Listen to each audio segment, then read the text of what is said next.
Voilà. Et c'est un phénomène serpent dans l'île de Guy. Ni nyezo le kabande koba congolais. To ebisa ki ba rwandais to ko utiliser ba moyen pe ba pouvoir nyoso. Pour na kosila na nabino. Bande ko phénomène serpent. Et nous allons encore vous parler de ce qui se passe à Qatar. Émir de Qatar a aussi expliqué pourquoi il avait convoqué IM23, pourquoi Babengaki Paul Kagame et pourquoi on avait appelé le président Félix. Le président Félix a réussi. Il y a Kanga Kagame Kotaye na poche. Kokanga IM23 Kotaye. Azobete la bino lisolo. Boyeba pourquoi Babengi Saki bango na Qatar. Parce que les Congolais sont qui. Oh non, qu'est-ce qui se passe au juste? Pourquoi on les avait appelés la Qatar? Mais tu bani non phénomène il y a serpent. Banyoka. Bandeko. L'île d'Odui. Oboyoki eza au milieu il y a lac Kivu. En face il y a l'île d'Odui. Tomoni Goma, Tomoni na Bukavu.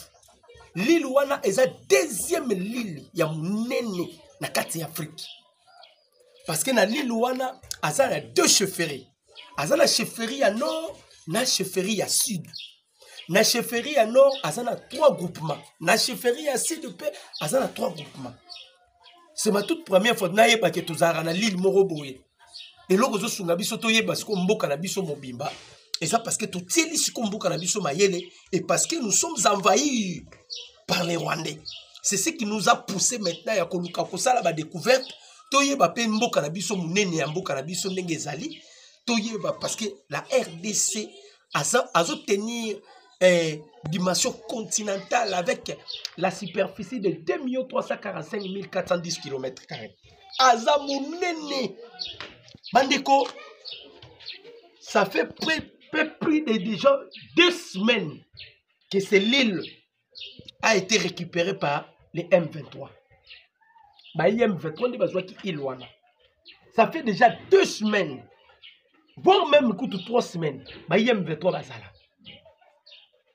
Peuple autochtone ya lelo wana. Bakeko yebisa M23 bokanga bisaka bobima bokete. M23 bali tokobima te. Abi bokanga bisaka bobima bokende. M23 bali tokobima te. Ça va problème ezate.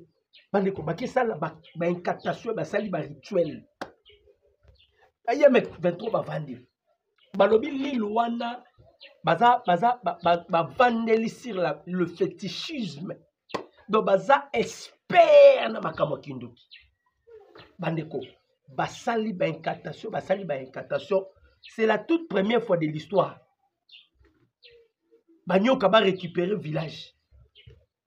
Banyoka basa la guerre, M23 bakimisa munduki, bakimisa sikoi, bakimisa drone CH4, bakimi ya kokima, bakimi banyoka.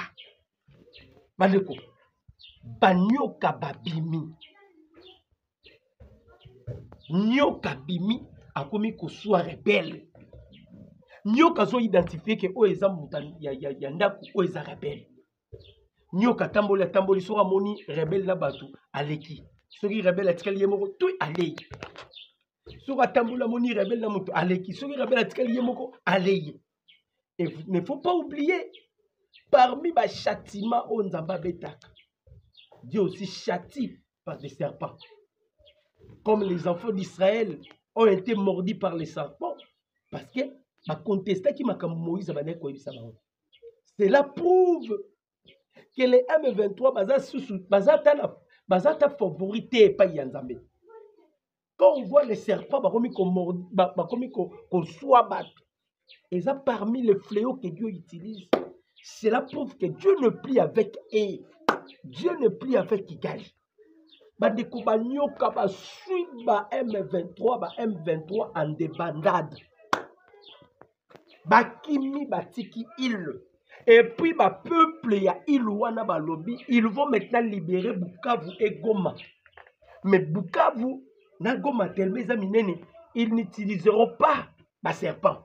ba utiliser ce ko banzoi basenga na gouvernement asunga bango bakota Bukavu bakota Goma bazo utiliser banzoi tous les traîtres nzoi ya suyo kufi bango moko balobi to mekaki on a fait des cantations pour le hotel Sabaye M23 ke mboka nyoso za mboka okota ki bakotaki na mboka ba sakapareki na mboka ala et comme qui bastiole na bango Silver a attaqué Bukavu, ils ont la facilité parce qu'ils contrôlaient l'île. L'île est en face à Bukavu, ils sont en face à Goma. Ils avaient la facilité. Même un petit bon qui va côté Walikali, c'est l'île qui les a permis de pénétrer Walikali. Maintenant, c'est l'île là, Bandeko. Bayem 23 ba ko Sibir et loko batikala ko Sibir. Banyoka bakomi ko swa bango, banyoka. Nyoka komi ko swa mo. Akia.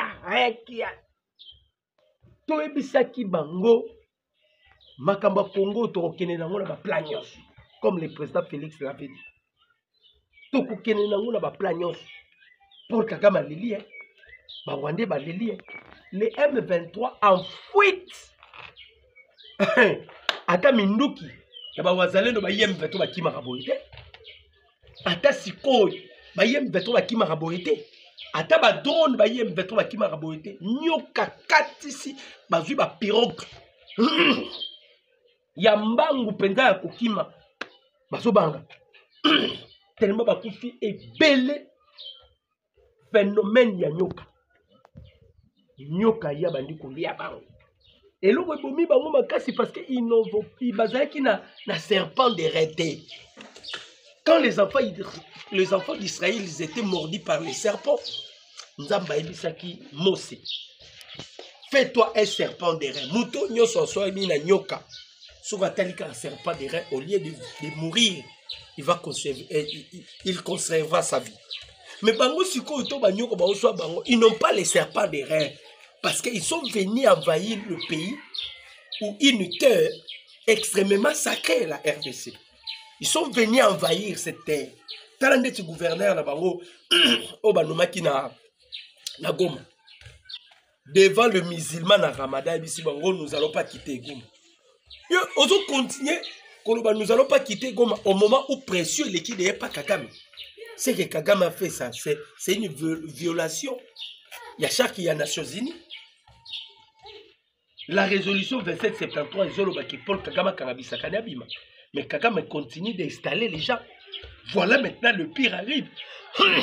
Il y a un moment coutumier, je m'excuse, non, on va maintenant utiliser la force ancestrale. Et les M23 étaient frappés mystérieusement par des serpents. Babi banyo kongo baza mwindo. Bazo soit pena ba M23 bandeko. So bazuka M23 quoi balay. Bazuka M23 quoi balay. Parlons maintenant bandeko ba congolais. To kota ki côté la recherche to koyeba pourquoi on avait convoqué ba M23 na Qatar. Bandeko. Émir de Qatar à lobby en bien. Calife. À lobby, ils ont été convoqués na Qatar pour totalisa bango. Quand est-ce que la résolution 2773 sera mise en vigueur? Parce que les M23, à lobby bien, nous ne sommes pas appelés les M23 pour une négociation. Plus question de ça.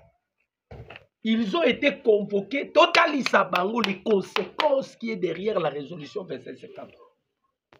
Soit ils acceptent, soit ils vont continuer à s'entêter, mais le 4 avril, là, et 4 Amasono. Le 4 avril, ils ont 4 Amasono. Surtout le plan, le 4 avril, ils ont 4 Amasono.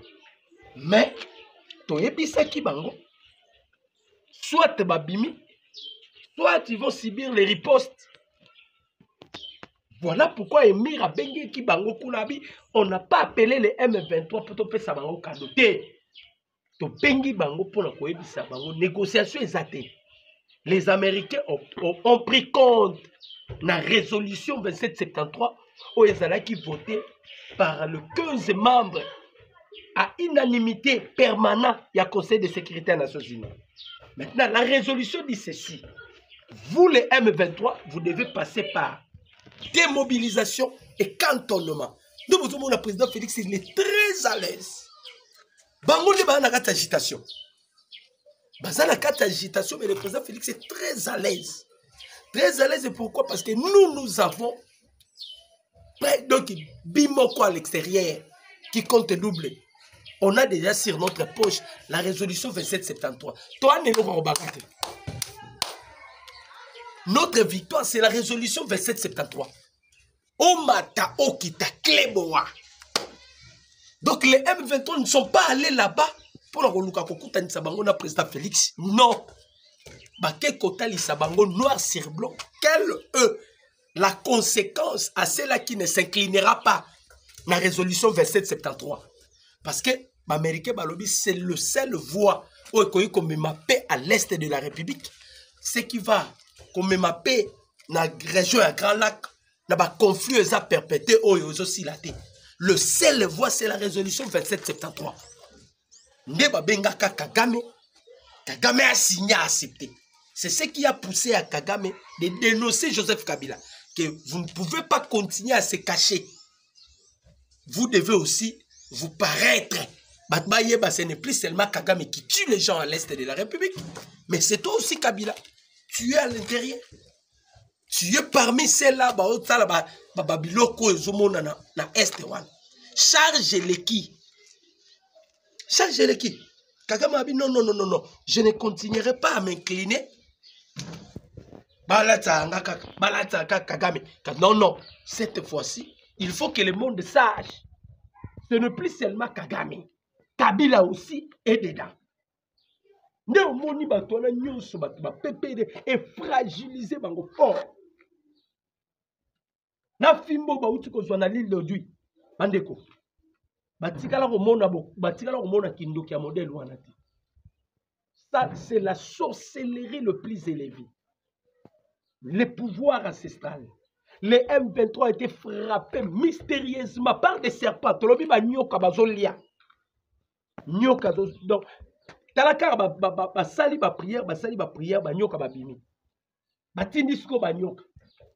Tout ce qui est M23, boliaï. C'est comme ça que ça s'était passé. Tout ce qui est M23, boliaï. Ba nyoka ba bimi ba homo kende golia siko. Hey, ba komi ko kende golia ba otala. M23 zawa ba koti balie. Premier jour balie bango. Deuxième jour balie bango. Troisième jour balie M23 ba tiki na minduki. Nyoka komi plus puissant que les Sikoi. Parce que tant que Sikoi est bête, ba santé takate. Tant que baton est mataka ba santé taka. Mais ya nyoka ba zu poudre escarpette. En fuite ba kimi ba zu ba pirogue ba katisi na lac. Ne bateau ba sala ki ba incantation ba bi, ils vont maintenant aller na Goma. Ils commencent par Bukavu. Libérer Bukavu, ceux qui vont ici à Bukavu, va na Goma. De l'autre côté, Baneko, de l'autre côté, Nini, la diplomatie. La diplomatie qui détruit. La diplomatie est bloquée. Kagame, étouffé. Kabila, étouffé. Beaucoup s'en sortir, nini. Toi, na bino na maboko. Toza na bino na maboko. Parce qu'il y a une agitation, M23. Oh, comment on peut appeler encore les M23? Les Qatariens, pourquoi ils ont appelé les M23? Ce n'était pas pour la négociation. Bengaki ba M23 pour la Kisabango. Quelle est l'importance de la résolution et quel est le danger de ce qui ne s'inclinera pas? Parce que Kagame, vous allez comprendre que c'est un orgueilleux. Il s'est déjà incliné. Mais il ne veut pas que le monde sache que Kagame s'est incliné. Si vous allez comprendre la façon dont Paul Kagame s'est incliné, Kagame a dit si Joseph Kabila, il ne faut plus se cacher. Bimasko Bahibayo. Et ça, vous s'incliner. Et ça qu'on s'inclinait assis à l'Élie à Fukami.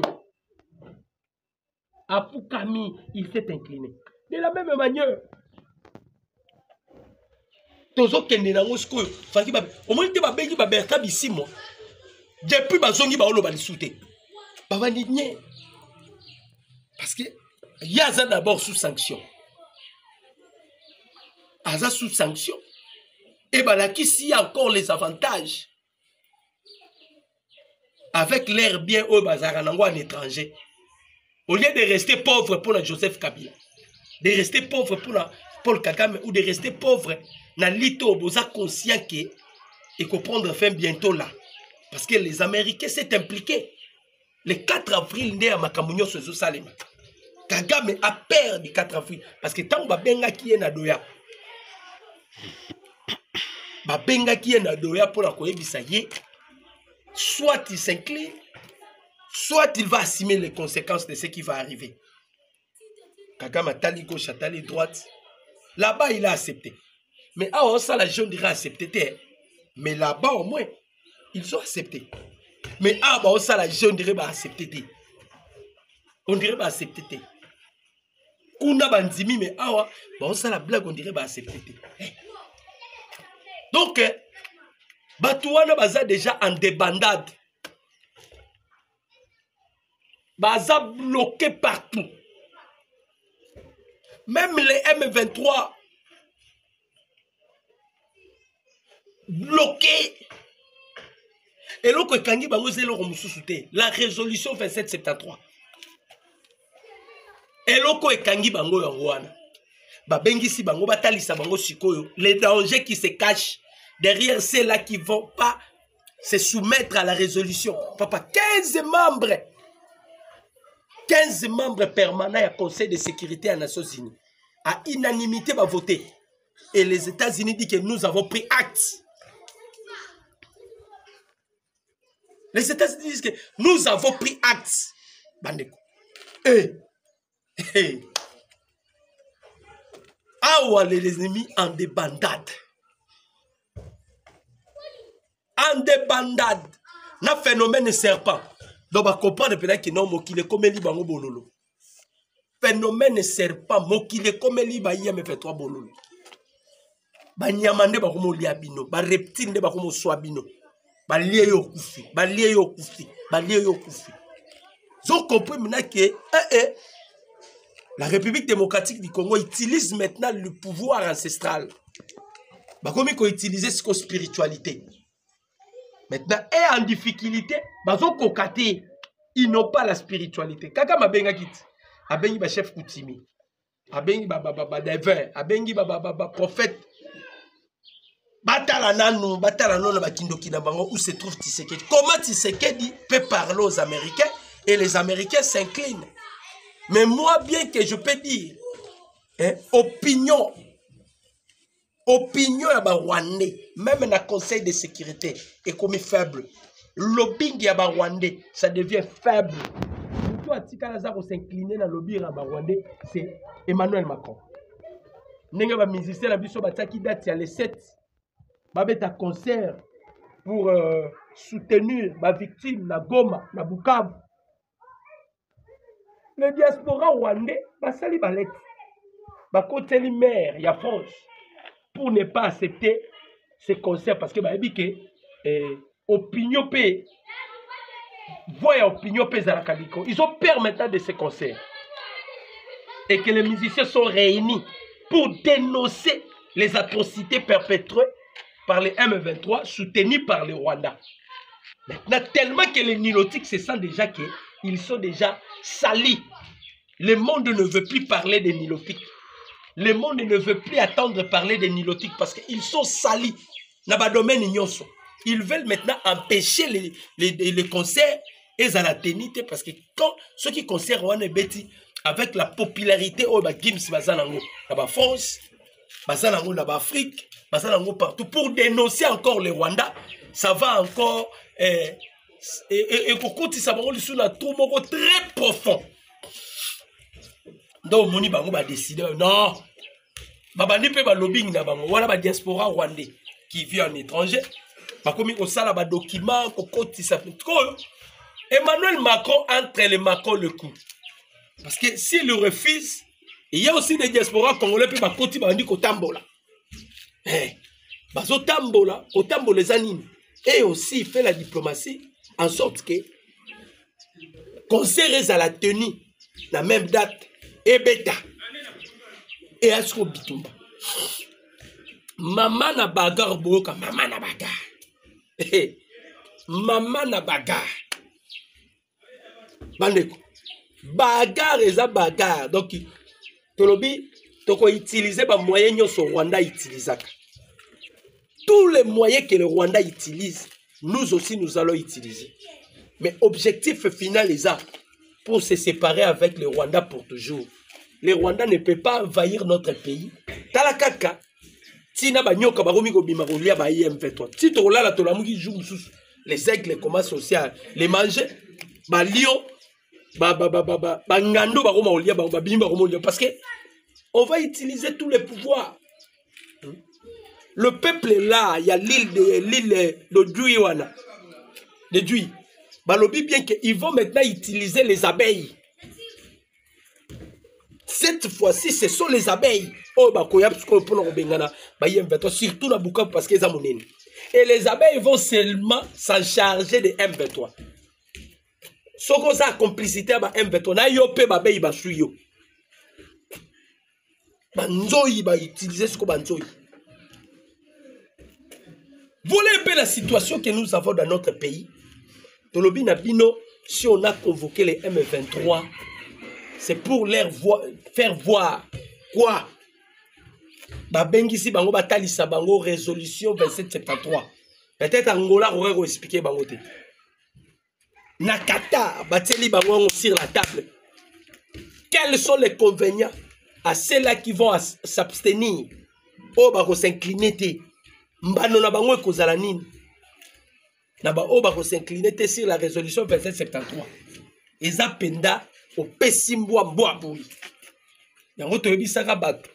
Le président Félix a réussi déjà la diplomatie.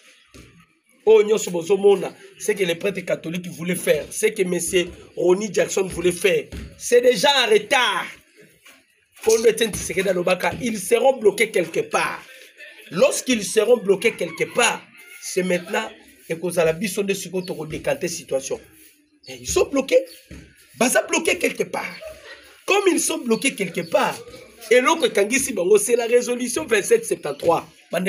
Bijou. Il faut que les Congolais. La résolution 2773. Date Wana Bobo Salakangote. La résolution 2773.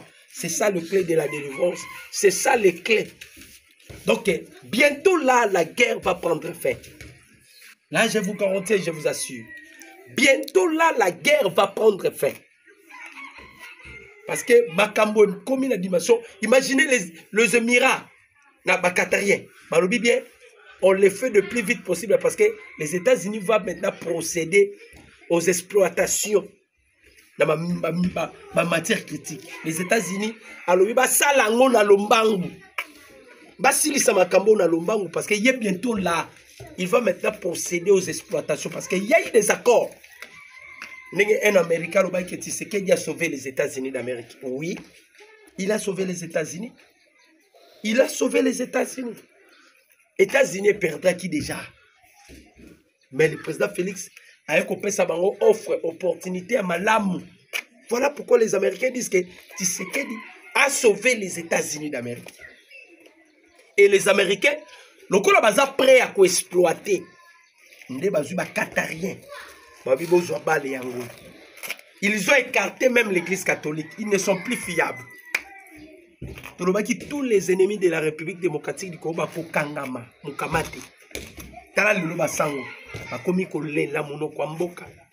Ils ne sont plus fiables. Les Américains sont des hommes fiables. Les Américains se rendent compte que les bateaux sont fiables. Avec des cahiers de charges au Bakende comme Ronnie Jackson. Il est allé donner tous les rapports. Bien qu'il a parlé du mal de notre pays, mais au moins il est allé donner tous les rapports. Moussalo Batindela Kiyangwa. Nde ba yeko détecter ah basango baza complice. On doit maintenant écarter les églises catholiques. On doit les écarter. Ba écarter pe bango. Après si les Émirats arabes musala et bango ba bengisaki ba IM23 pour na kotalisa bango. Na muto ako s'incliner te. Mon numéro c'est plus 243 89 63 95 965. Je dis et je vous remercie. Ciao.